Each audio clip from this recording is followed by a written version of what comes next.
Um bom dia a todos, sejam todos muito bem-vindos a mais uma manhã de domingo. Vamos iniciar os nossos trabalhos e antes de a gente iniciar, eu gostaria de convidar a todos, ou pedir a todos, para que coloquem um copo com água para fluidificar, para que nós possamos tomar após a nossa reunião, após a oração final desta reunião. Então, coloquem um copo com água para a gente poder tomar no final. Vamos primeiramente fazer a nossa oração de abertura e depois vou dar uns recadinhos de costume.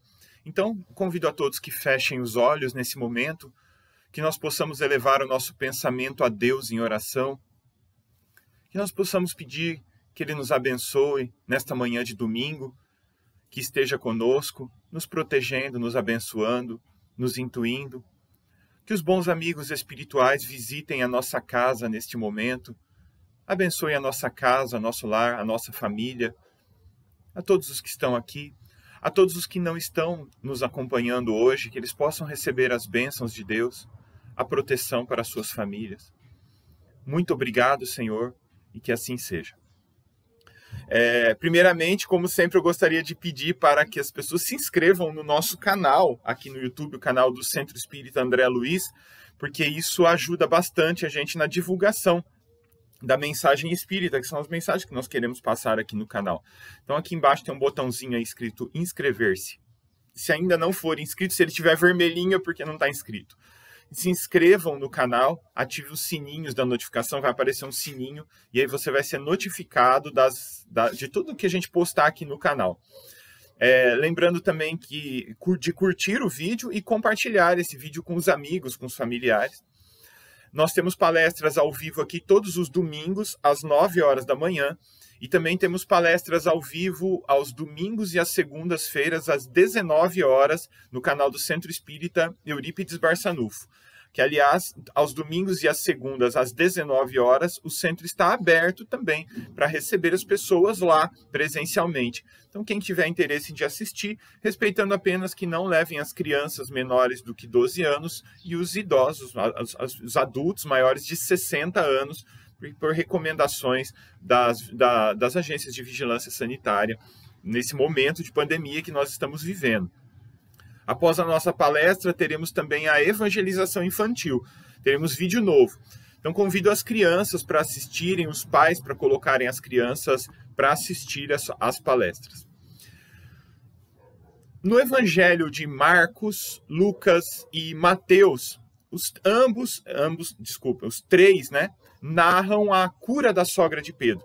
Especificamente, lá em Mateus, no capítulo 8, versículos 14 e 15, nós encontramos a narrativa de Mateus a respeito dessa cura.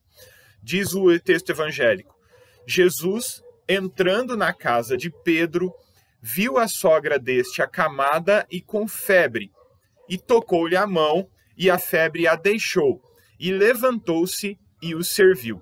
Essa passagem ela é bem conhecida no meio cristão. Apenas para nós nos situarmos, então, lembrando a respeito de Pedro. Eu já falei aqui sobre ele em outras ocasiões. Inclusive tem um vídeo aqui no canal falando sobre os 12 discípulos, colocando o nome deles, quem eram os pais, de onde que eles vieram, como Jesus os recrutou para o seu colégio apostólico. Fica o convite para assistir esse vídeo que tem aqui no canal também. E Simão Pedro, que frequentemente era chamado também somente de Simão, quando os textos bíblicos falam sobre Simão, está referindo-se a ele, a Pedro, pescador. E ele era um dos discípulos mais próximos do mestre, que mais se esforçava pela divulgação do evangelho. Pedro era a exceção à regra dos discípulos, Enquanto eles tinham em torno de 18 a 20 anos de idade, eram bem jovens, Pedro era bem mais velho, na faixa dos 35 a 38 anos de idade. Pedro também era o único casado, provavelmente o único casado, que aparentemente não há nenhuma menção a outro discípulo casado, mas sobre Pedro era bem claro que ele era casado, inclusive a sogra morava com ele. Na ocasião que narram os evangelhos, a sogra de Pedro, então, estava acamada e com febre. Jesus, que frequentemente se abrigava ali na casa de Pedro, onde dormia quando estava em Cafarnaum, era basicamente um morador habitual ali também daquela residência humilde de pescador. Se não era um morador, era um habitante bastante habitual, estava sempre ali na casa. Então, diz o texto evangélico que Jesus tocou nela, tocou na sogra de Pedro e a curou. E ela levantou-se e foi servir os convidados que ali estavam. Curada, a mulher ficou maravilhada com os poderes do mestre, que falava em nome de Deus com a sua fé profunda e ardente, embora ela já houvesse presenciado várias curas de Jesus, já que Jesus morava ali praticamente na casa com ela. Com a saúde restabelecida, ela passou a reflexionar sobre Deus, o Pai amoroso que está no céu, sempre pronto a atender aos pedidos dos filhos por meio das orações. No entanto, curada, mas não iluminada, não por maldade, mas por ignorância, por desconhecimento. Certo dia, chamou o genro, Pedro, para conversar a respeito da possibilidade de pedirem a Jesus favores excepcionais para sua família. Ela comentou com Pedro que o mestre era um emissário poderoso do reino de Deus, que ele era muito próximo da sua família, já que se hospedava na casa deles. Tentava convencer a Pedro a falar com o Messias, dizer ao mestre que eles eram dos seus primeiros colaboradores, sinceros, amigos, sempre prontos para ajudar no que Jesus necessitava, inclusive dando-lhe abrigo. Dizia ela para Pedro que Pedro enumerasse para Jesus as necessidades da família, a necessidade do dinheiro, o peso dos serviços domésticos, a casa pobre de recursos, situação essa diferente dos demais discípulos, que eram jovens, solteiros e alguns eram bastante abastados, como é o caso de Mateus, por exemplo. Mas essas situações, Jesus, com seu poder, poderia facilmente resolver. Provavelmente esperava que Jesus fizesse chover moedas de ouro sobre a casa. Enfim, ela queria ver atendidas as suas necessidades materiais, não só dela própria, mas da família, né? Pensando na família dela. Esperava que Pedro conversasse com Jesus para que o mestre providenciasse, então, tais bens materiais para a sua família. Com essas palavras, Pedro começou a pensar que a sogra poderia ter razão. Afinal, Jesus ajudava tanta gente que o procurava, curava cegos, curava paralíticos. E Humberto de Campos registra que Pedro era um homem bom e generoso, mas que, no entanto, ficou tentado em seus sentimentos humanos. Veja o registro de Humberto de Campos. Pedro era humano, como todos nós, que muitas vezes nos vimos em tentações ante as diversas situações da vida. Pedro então pensou sobre aquelas observações da sogra e resolveu que falaria com Jesus a esse respeito.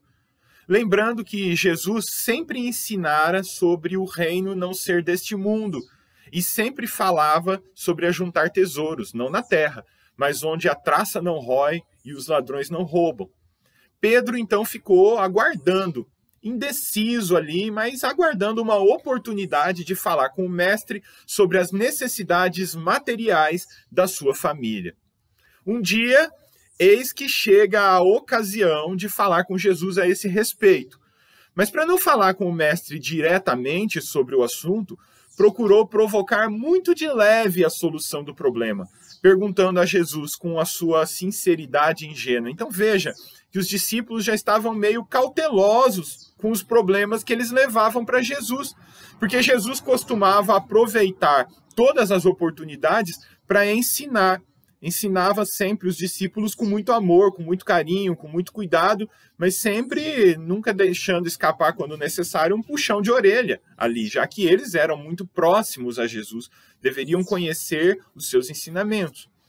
Isso acontecia em diversas ocasiões, como, por exemplo, quando Tomé veio correndo pedir para Jesus que fosse fazer milagres para impressionar os fariseus e as altas patentes romanos. E, claro, Jesus se recusou, ensinando que eles só queriam ver os milagres, os sinais, que eles não estavam interessados em aprender sobre o Evangelho do Reino. Vou deixar o link aqui nos comentários e aqui nos cards para quem quiser ver essa palestra que se chama O Testemunho de Tomé. Eu conto a história também sobre essa ocasião de Tomé. O Tomé é aquele discípulo que ficou conhecido por sua pouca fé, segundo a tradição cristã. Então Pedro chega para Jesus e Humberto de Campos diz que ele chega com sinceridade ingênua. Porque Pedro tinha essa característica, era um homem de coração puro. Ele errava, mas errava com pureza, com ingenuidade. Então, com todo cuidado, Pedro pergunta para Jesus: Mestre, será que Deus nos ouve todas as orações?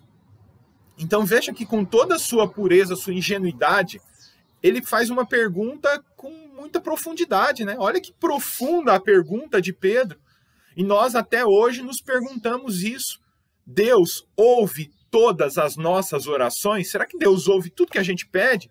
Quem de nós nunca se perguntou isso? O que Deus atende e o que Deus não atende? Por que eu peço e não sou atendido? Por que isso acontece? E essa era a dúvida de Pedro.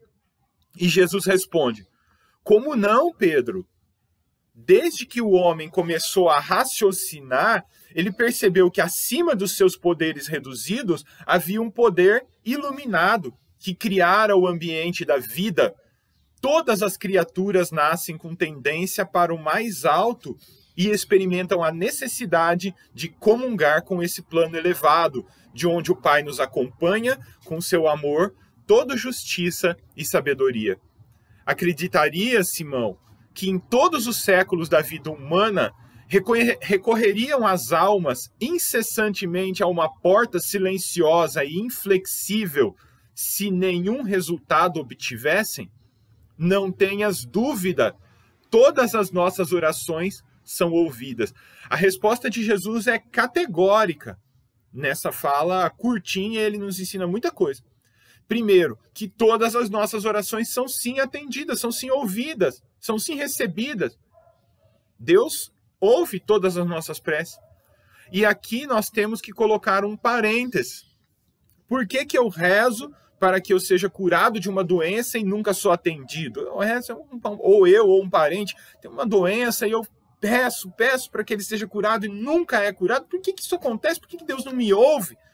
Porque essa doença muitas vezes faz parte do nosso planejamento reencarnatório. Nós pedimos essa doença antes de nós reencarnarmos. É algo que nós temos que atravessar. Precisamos dela para a nossa evolução moral, espiritual, nossa evolução física. E agora passamos por ela porque necessitamos. É por isso que não adianta pedir para Deus nos livrar dessa doença. É mais fácil pedir para Deus que nos dê forças para atravessar essa doença como nós necessitamos. Assim também como com qualquer outro problema que nós atravessamos, né? A pobreza, as necessidades materiais, elas fazem parte do nosso aperfeiçoamento. Podemos sim pedir a Deus que nos ajude, que nos dê forças, mas nós passamos por aquilo que nós precisamos. Uma analogia que eu gosto bastante e que torna fácil o entendimento. Nós temos um filho ou uma filha lá com seus 4 ou 5 anos de idade, por exemplo, e que fica doente. A cura para a doença vem na forma de uma dolorosa injeção. Vamos pensar aí numa bezetacil, né? Isso para muitas crianças é assustador, até para adulto, né? Falar em tomar bezetacil, a gente já fica até assustado, né? Não precisa nem ser bezetacil para criança, né? Basta falar que é uma agulha, a criança já fica assustada. Quando a criança fica sabendo da injeção, ela olha para você, pai, para você, mãe, começa a chorar e a implorar, falar: pai, mãe, por favor, não me dá injeção não, eu detesto, dói muito, eu tenho muito medo, eu não quero tomar essa injeção. Por favor, pai, por favor, mãe, não faz isso comigo, tenha dó de mim. E aí eu pergunto, qual a sua reação como pai ou como mãe? Vai atender ao pedido da criança e deixar que ela permaneça doente, correndo risco de vida? Ou é melhor dar o remédio dolorido que vai trazer a cura? Assim acontece conosco quando nós pedimos algo a Deus, aquele mal que nós estamos passando, que nós estamos atravessando, aquela dificuldade, aquela doença, aquela pobreza, aquela situação, é na maioria das vezes para o nosso bem, para a nossa cura, para o nosso aprendizado, para a nossa melhoria. E a prece ela é indispensável às nossas vidas, a nossa comunhão com o Criador, com os mentores espirituais. André Luiz, no livro Obreiros da Vida Eterna, em determinado momento em que estava junto com outros benfeitores espirituais, atendendo necessitados nas zonas umbralinas, como costumeiramente trabalhavam nessas regiões, André Luiz diz: mais uma vez reconheci que a prece é talvez o poder máximo conferido pelo Criador à criatura. Então veja, o poder máximo, vejam só que poder tem a oração. André Luiz a define como o poder máximo conferido por Deus a nós. E nós utilizamos tão pouco esse poder que Deus nos deu.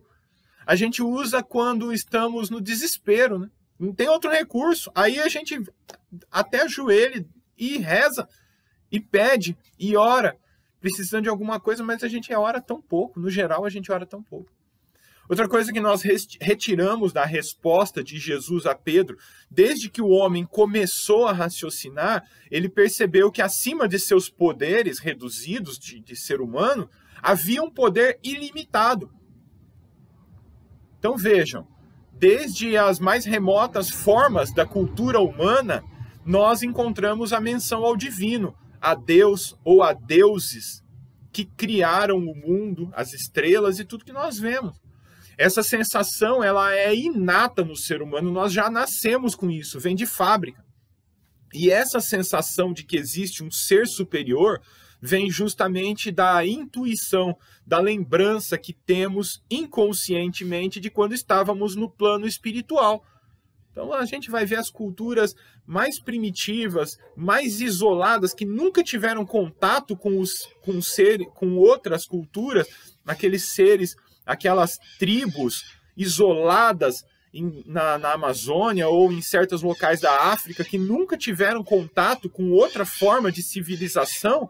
Mesmo assim, eles têm um culto ao divino. Eles acreditam num ser superior, no ser superior deles lá. Eles acreditam, mas de onde que veio isso? Eles não foram ensinados. Veio inato. Por quê? Porque nós viemos de lá do plano espiritual. Antes de encarnarmos aqui, estávamos lá e passamos por lá dezenas, centenas e talvez milhares de vezes. Então essa lembrança, essa sensação de que existe o outro lado, ela nos acompanha. Pedro, então, exclama para Jesus em tom respeitoso. Aí Jesus tinha terminado a fala, Pedro volta a falar com Jesus. No entanto, se Deus ouve as nossas súplicas de todos os seres, por que tamanhas diferenças na sorte? Por que razão sou obrigado a pescar para prover a subsistência da minha família, quando Levi, Mateus, ganha um bom salário no serviço dos impostos, com a sabedoria dos livros? Como explicar que Joana disponha de servas numerosas quando minha mulher é obrigada a plantar e cuidar da nossa horta? Joana aqui é Joana de Cusa, que ele faz referência. Também tem uma palestra aqui sobre Joana de Cusa. É só procurar aqui no YouTube, Centro Espírita André Luiz, Joana de Cusa, que vai aparecer o link dessa palestra que eu falei sobre ela. Então, ele está se referindo a ela. Por que Joana tem tantas servas e a minha mulher é obrigada a plantar, cuidar da nossa horta? E a dúvida de Pedro é muitas vezes uma dúvida nossa até hoje. Por que algumas pessoas têm tanto, nascem na fartura, enquanto para muitos falta o essencial? Por que o trabalho de alguns é duro, é pesado e com poucos ganhos financeiros, enquanto que para outros o trabalho é leve e rendoso? Essas são as nossas dúvidas. Essa dúvida de Pedro nós carregamos até hoje. Por que há tantas diferenças? E Jesus responde: Pedro, não podemos esquecer que o mundo pertence a Deus e que todos somos seus servidores. Os trabalhos variam conforme a capacidade do nosso esforço. Hoje pescas, amanhã pregarás a palavra divina do Evangelho. Todo trabalho honesto é de Deus. Olha a observação de Jesus. Todo trabalho honesto é de Deus. Achas que uma casa estaria completa sem as mãos que lhe varrem os detritos? Se todos os filhos de Deus se dispusessem a cobrar impostos, quem os pagaria? Já pensou que se a tua esposa cuida das plantas da tua horta, Joana de Cusa educa as suas servas? A qual das duas cabe responsabilidade maior? Veja a observação de Jesus, a pergunta que ele faz. A qual das duas cabe responsabilidade maior? A tua mulher que cultiva os legumes ou a nossa irmã que tem algumas filhas de Deus sob sua proteção? Para quem não sabe quem é Joana de Cusa, né, tem um capítulo desse livro aqui, eu já acabei de comentar sobre isso, vale a pena assistir. A palestra é um capítulo do livro aqui, o capítulo 15 do livro A Boa Nova também.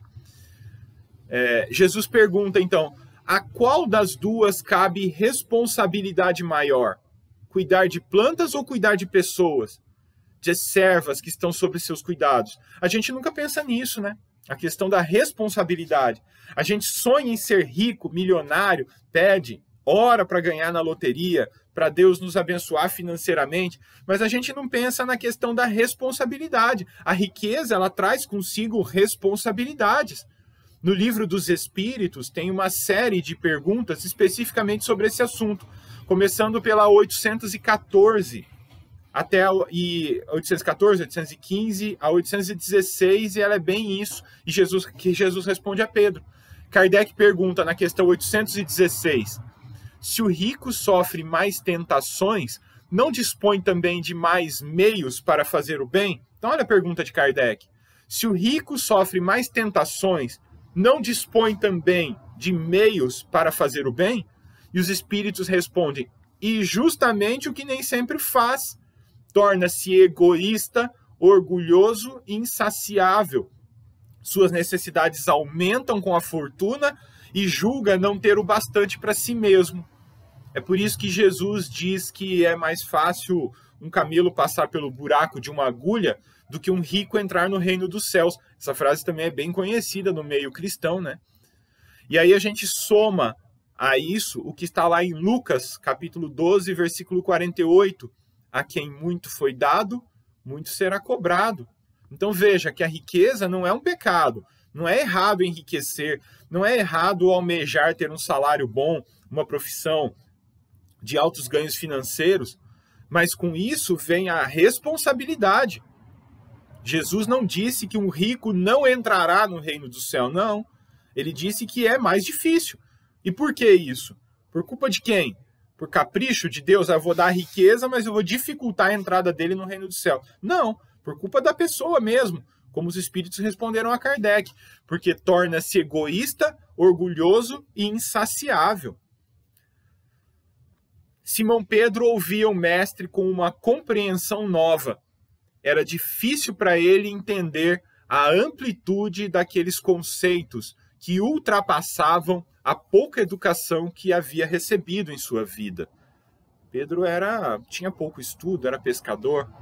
Apesar dessa limitação, Pedro procurava perceber o alcance daquelas explicações que Jesus lhe dava, a fim de cultivar o intercâmbio perfeito com o Pai, sábio e amoroso, cuja assistência generosa Jesus revelava dentro da luz dos seus divinos ensinamentos. Passados alguns dias, veja que, na ocasião, Pedro não comentou nada a respeito do que a sua sogra lhe havia falado, sobre pedir para Jesus que atendesse às suas necessidades materiais. Depois dos ensinamentos que Jesus deu, Pedro achou que não se encaixava falar sobre bens materiais ali naquela conversa. Entendeu que não era apropriado levar essas questões a Jesus. Mas passados alguns dias, então, Jesus estava ensinando aos discípulos, reunido com seus discípulos, como costumeiramente fazia, e falando justamente sobre a oração. E o próprio Simão disse a Jesus, Senhor, tenho procurado manter inalterável a minha comunhão com Deus, mas não tenho alcançado o objetivo em minhas preces. Então é Pedro falando, olha, eu tenho rezado, eu tenho ficado em comunhão com Deus, mas eu não tenho visto as minhas preces serem atendidas. E Jesus pergunta, o que você tem pedido a Deus, Pedro? E aí Pedro responde, tenho implorado a bondade de Deus para a solução de certos problemas materiais. Jesus olhou demoradamente para o seu discípulo, com aquela brandura de Jesus, e esclareceu com a sua costumeira educação, com a sua generosidade, com a sua convicção. Pedro, enquanto você orar pedindo ao Pai a satisfação dos teus desejos e caprichos, é bem possível que se frustre em seus pedidos. Mas sempre que pedir as bênçãos de Deus para compreender a sua vontade justa e sábia, receberás pela oração os bens divinos do consolo e da paz.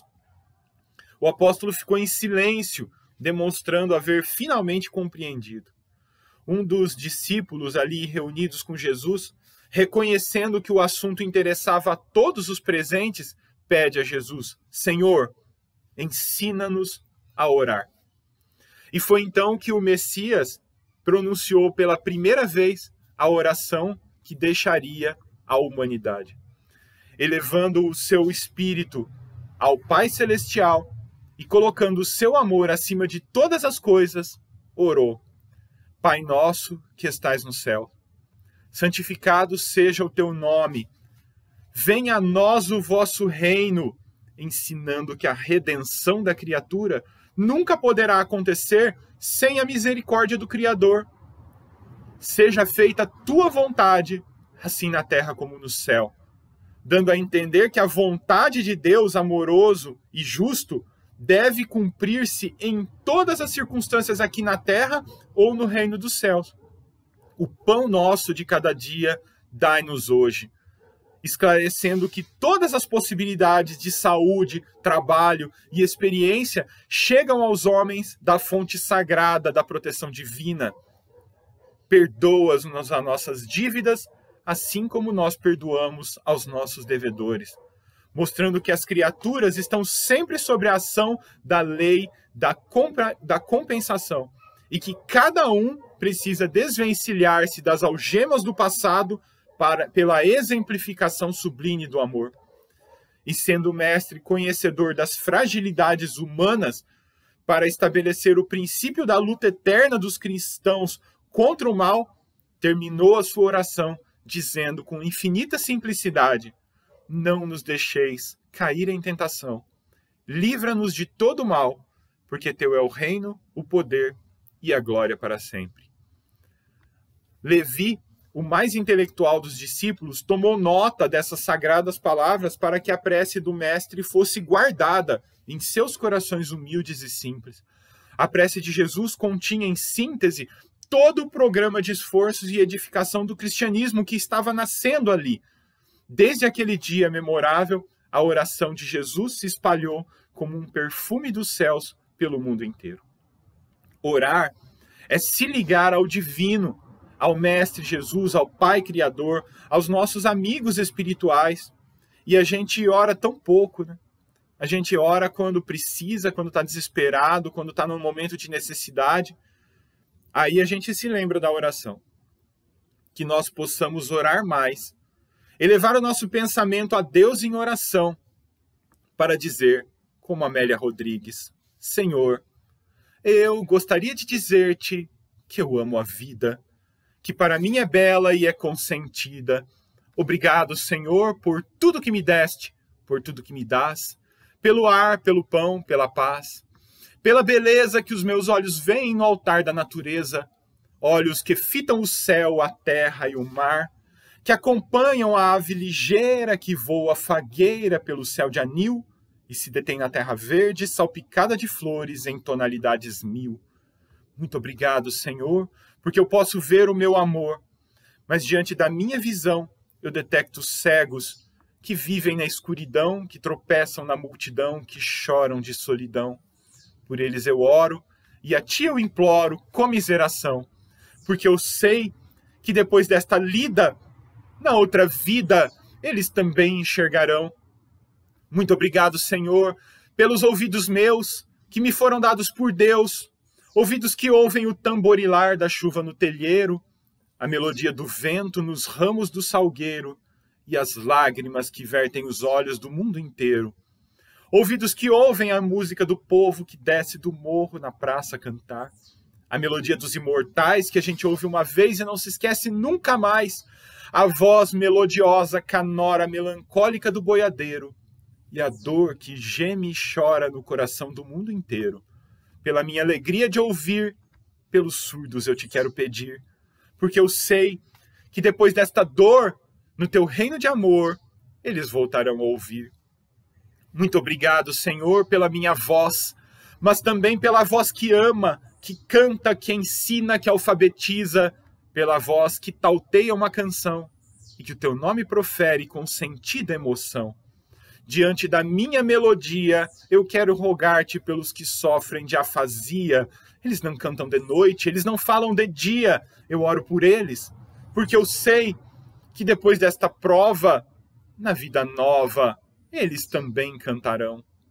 Muito obrigado, Senhor, pelas minhas mãos, mas também pelas mãos que aram, que semeiam, que agasalham, mãos de ternura que libertam da amargura, mãos que apertam mãos, mãos de caridade, de solidariedade, mãos dos adeuses que limpam feridas, que enxugam lágrimas e dores sofridas, pelas mãos de sinfonia, de poesia, de cirurgia, mãos de psicografia, mãos que atendem na velhice a dor, o desamor, mãos que embalam no seio o corpo de um filho alheio, sem receio, e pelos meus pés, que me levam a andar sem reclamar. Obrigado, Senhor, porque eu me posso movimentar, porque eu vejo na terra aleijados, amputados, decepados, paralisados, que não se podem movimentar. Eu oro por eles, porque eu sei que depois desta expiação, na outra reencarnação, eles também bailarão. Muito obrigado, por fim, pelo meu lar. É tão maravilhoso ter um lar. Não é importante se esse lar é uma mansão, uma favela, uma tapera, um ninho, um gramado de dor, um bangalô, uma casa no caminho, ou seja lá o que for, mas que nele exista a figura do amor. Amor de mãe ou de pai, de mulher ou de marido, de filho ou de irmão, a presença de um amigo, a companhia de um cão, alguém que nos dê a mão. Mas se a ninguém eu tiver para me amar, nem um teto para me abrigar, nem uma cama para me deitar, nem assim eu reclamarei. Pelo contrário, eu direi: obrigado, Senhor, porque eu nasci. Obrigado, porque eu creio em Ti. Pelo Teu amor, obrigado, Senhor. Com essa oração, nós encerramos os nossos trabalhos de hoje, pedindo a Deus que nos abençoe a todos. Lembrando mais uma vez de pedir para que os amigos compartilhem o link aqui do canal com os amigos, se inscrevam no canal, curtam o nosso vídeo para nos ajudar. Em seguida nós teremos o vídeo da evangelização infantil. Fiquem todos com Deus, tenham todos uma ótima semana, que Jesus nos abençoe a todos.